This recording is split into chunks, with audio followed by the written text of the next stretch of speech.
Once upon a time, there was a little girl who lived with her mommy in a cottage on the edge of a big forest. Whenever the little girl went outside to play, she wore a beautiful red cloak that her grandma made her. It had a big red hood. So everyone called the little girl Little Red Riding Hood. One day, Little Red Riding Hood's mommy asked her to take a basket of food to Grandma.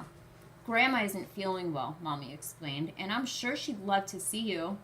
Grandma lived on the other side of the forest, so Mommy drew a map on a piece of paper so that Little Red Riding Hood wouldn't get lost. And remember, don't talk to any strangers along the way, said Mommy, helping Little Red Riding Hood into her cloak. Little Red Riding Hood took the basket of food and skipped through the forest. With her doggy. Oh, that's a cute doggy. He is cute. Really cute.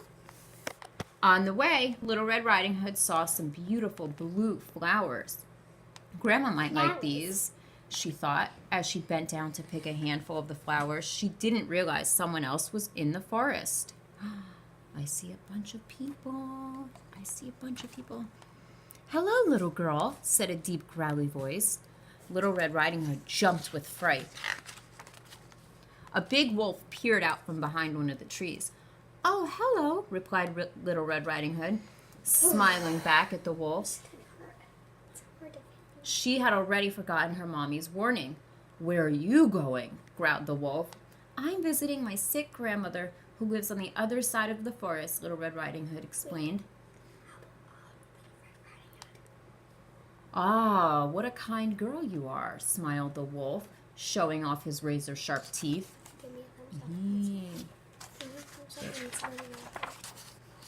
Just then, the wolf's tummy gave a loud, rumbly grumble. What was that? Just some thunder over the hills, said the sneaky, hungry wolf as he ran away as fast as he could to Grandma's cottage. I see her cottage up there. Oh, no. The hungry wolf peered through Grandma's window and saw the old lady in bed. With a loud howl, the wolf dashed into the cottage and gobbled up Grandma in one huge gulp. Then the wolf put on Grandma's spare nightcap and glasses, clambered into her bed, and pulled the quilt up to his chin. Now, all he had to do was wait for Little Red Riding Hood to arrive. Oh, he's angry, but he knows. When Little Red Riding Hood reached the cottage, she was surprised to find the front door wide open.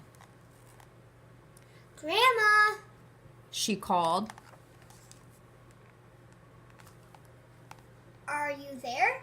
In the bedroom, replied the wolf in a strange, wobbly voice. Little Red Riding Hood went into the bedroom and gasped in a surprise when she saw her grandma. She looked sort of different. Grandma must be very sick, thought Little Red Riding Hood. I hope it isn't catching. What big eyes you have, Grandma, she said. Oh. What big eyes you have, Grandma, she said, as she went went over the bed.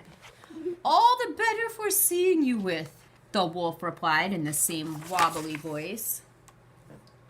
Grandma, what big ears you have. Little Red Riding Hood added, moving closer. All the better to hear you with, said the wolf with a toothy grin. My, what big teeth you have, Grandma, stuttered Little Red Riding Hood. All the better to eat you with. Little Red Riding Hood screamed and tried to run away. But the hungry wolf was too fast. He leaped out of her bed and gobbled her up in one single greedy gulp. A passing woodcutter heard Little Red Riding Hood scream and ran into the cottage. When he saw the wolf's enormous belly, he guessed what had happened.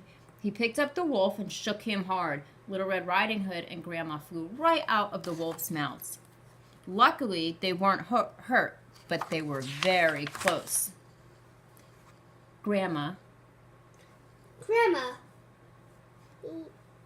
Little Red Riding Hood and the woodcutter chased the wolf into the forest and over the hill. Little Red Riding Hood never spoke to strangers again.